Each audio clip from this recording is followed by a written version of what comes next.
Good afternoon and welcome back to another episode of The Longing.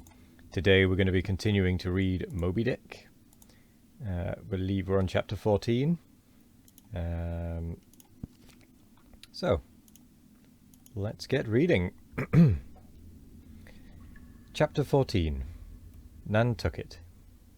Nothing more happened on the passage, worthy the mentioning. So, after a fine run, we safely arrived in Nantucket. Nantucket. Take out your map and look at it. See what a real corner of the world it occupies, how it stands there, away offshore, more lonely than the Eddystone Lighthouse. Look at it, a mere hillock, an elbow of sand, all beach without a background. There is more sand there than you would use in 20 years as a substitute for blotting paper. Some gamesome whites will tell you that they have to plant weeds there.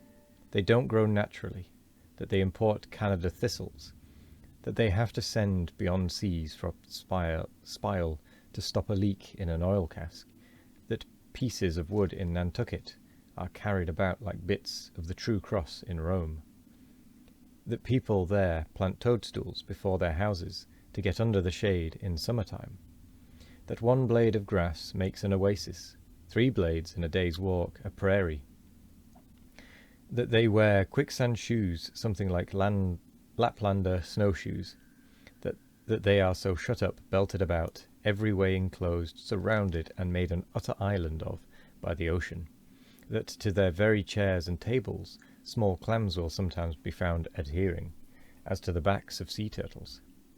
But these extravaganzas only show that Nantucket is no Illinois. Look now at the wondrous traditional story of how this island was settled by the red men. Thus goes the legend. In olden times, an eagle swooped down upon the New England coast, and carried off an infant Indian in his talons. With loud lament the parents saw their child borne out of sight over the wide waters. They resolved to follow in the same direction. Setting out in their canoes after a perilous passage, they discovered the island, and there they found an empty ivory casket, the poor little Indian skeleton. What wonder, then, that these Nantucketers, born on a beach, should take to the sea for a livelihood. They first caught crabs and quahogs in the sand. Grown bolder, they waded out with nets for mackerel. More experienced, they pushed off in boats and captured cod, and at last launched a navy of great ships on the sea, explored this watery world, put an incessant belt of circumnavigations round it, peeped in at Bering Straits, and in all seasons and all oceans declared everlasting war with the mightiest animated mass that has survived the flood. Most monstrous and most mountainous, that Himalayan, salt sea mastodon, clothed with such potentiousness of unconscious power, that his very panics are more to be dreaded than his most fearless and malicious assaults. And thus have these naked Nantucketers, these sea hermits issuing from their ant-hill in the sea, overrun and conquered the watery world like so many Alexanders, parcelling out among them the Atlantic, Pacific, and Indian Oceans, as the 3 pirate powers did Poland. Let America add Mexico to Texas, and pile Cuba upon Canada. Let the English overswarm all India, and hang out their blazoning banner from the sun. 2/3 of this terraqueous globe are the Nantucketers, for the sea is his. He owns it, as emperors own empires. Other seamen having but a right of way through it. Merchant ships are but extension bridges, armed ones but floating forts. Even pirates and privateers, though following the sea as highwaymen the road, they but plunder other ships, other fragments of the land like themselves, without seeking to draw their living from the bottomless deep itself. The Nantucketer, he alone resides and riots on the sea. He alone, in Bible language, goes down to it in ships, to and fro ploughing it as his own special plantation. There is his home, there lies his business, which a Noah's flood would not interrupt, though it overwhelmed all the millions in China. He lives on the sea, as prairie cocks in the prairie. He hides among the waves. He climbs them as chamois hunters climb the Alps. For years he knows not the land, so that when he comes to it at last, it smelt like another world. More strangely than the moon would to an earthsman, with the landless gull that at sunset folds her wings and is rocked to sleep between billows, so at nightfall the Nantucketer, out of sight of land, furls his sails and lays him to his rest, while under his very pillow rush herds of walruses and whales.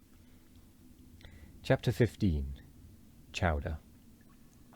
It was quite late in the evening when the little Moss came snugly to anchor, and Queequeg and I went ashore, so we would attend to no business that day, at least none but a supper and a bed. The landlord of the Spouter Inn had recommended us to his cousin, Hosea Hussey, of the Trypots, whom he asserted to be the proprietor of one of the best-kept hotels in all Nantucket, and moreover he had assured us that cousin Hosea, as he called him, was famous for his chowders. In short, he plainly hinted that we could not possibly do better than try potluck at the Trypots. But the directions he had given us about keeping a yellow warehouse on our starboard hand till we opened a white church to the larboard, and then keeping that on the larboard hand till we made a corner 3 points to the starboard, and that done, then ask the first man we met where the place was. These crooked directions of his very much puzzled us at first, especially as, at the outset, Queequeg insisted that the yellow warehouse, our first point of departure, must be left on the larboard hand, whereas I had understood Peter Coffin to say it was on the starboard. However, by dint of beating about a little in the dark, and now and then knocking up a peaceable inhabitant to inquire the way, we at last came to something which there was no mistaking.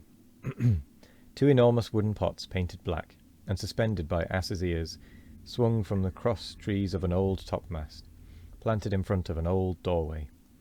The horns of the cross trees were sawed off on the other side, so that this old topmast looked not like a little like a gallows. That was a tricky sentence. Perhaps I was oversensitive to such impressions at the time, but I could not help staring at this gallows with a vague misgiving.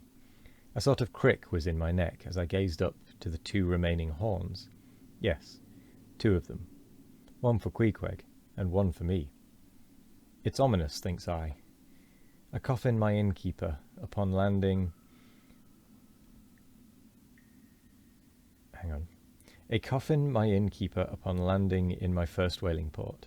Tombstones staring at me in the whaleman's chapel, and here a gallows, and a pair of prodigious black pots too.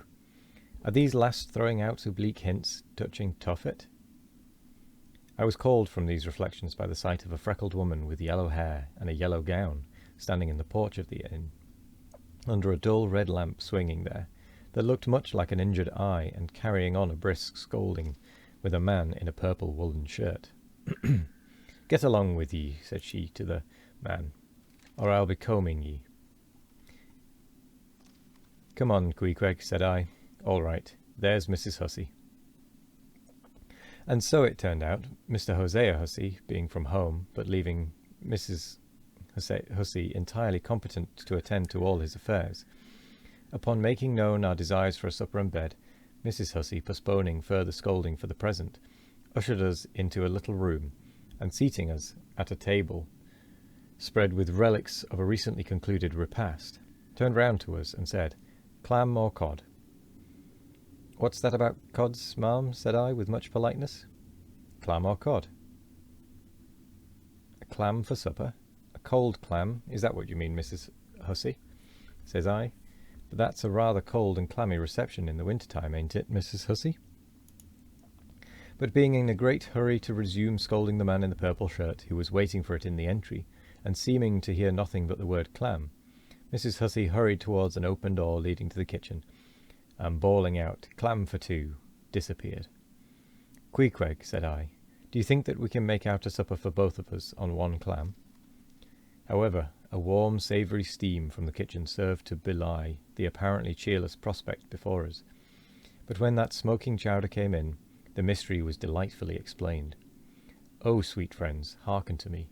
It was made of small juicy clams, scarcely bigger than hazelnuts, mixed with pounded ship biscuit, and salted pork cut up into little flakes, the whole enriched with butter, and plentifully seasoned with pepper and salt. Our appetites being sharpened by the frosty voyage, and in particular Queequeg seeing his favourite fishing food before him, and the chowder being surpassingly excellent, we dispatched it with great expedition, when leaning back a moment and bethinking me of Mrs. Hussey's clam and cod announcement, I thought I would try a little experiment. Stepping to the kitchen door, I uttered the word cod with great emphasis, and resumed my seat. In a few moments the savoury steam came forth again, but with a different flavour, and in good time a fine cod chowder was placed before us. We resumed business, and while plying our spoons in the bowl, thinks I to myself, I wonder now if this here has any effect on the head. What's that stultifying saying about chowder-headed people? But look, Queequeg, ain't that a live eel in your bowl? Where's your harpoon? Fishiest of all fishy places was the trypots, which well deserved its name, for the pots there were always boiling chowders, chowder for breakfast and chowder for dinner, and chowder for supper, till you began to look for fish bones coming through your clothes. The area before the house was paved with clamshells. Mrs. Hussey wore a polished necklace of codfish vertebrae, and Hosea Hussey had his account books bound in superior old shark skin. There was a fishy flavour to the milk, too, which I could not at all account for, till one morning, happening to take a stroll along the beach among some fishermen's boats, I saw Hosea's brindled cow feeding on fish remnants, and marching along the sand with each foot in a cod's decapitated head, looking very slipshod, I assure ye. Supper concluded, we received a lamp and directions from Mrs. Hussey concerning the nearest way to bed, but as Queequeg was about to precede me up the stairs, the lady reached forth her arm and demanded his harpoon. She allowed no harpoon in her chambers. Why not? Said I. Every true whaleman sleeps with his harpoon, but why not? Because it's dangerous, says she. Ever since young Stiggs, coming from that unfortunate voyage of his, when he was gone 4 years and a half with only 3 barrels of ile, was found dead in my first floor back, with his harpoon in his side. Ever since then I allow no boarders to take such dangerous weapons in their rooms at night. So Mr. Queequeg, for she had learned his name, I will just take this here iron and keep it for you till morning. But the chowder, clam or cod tomorrow for breakfast, men?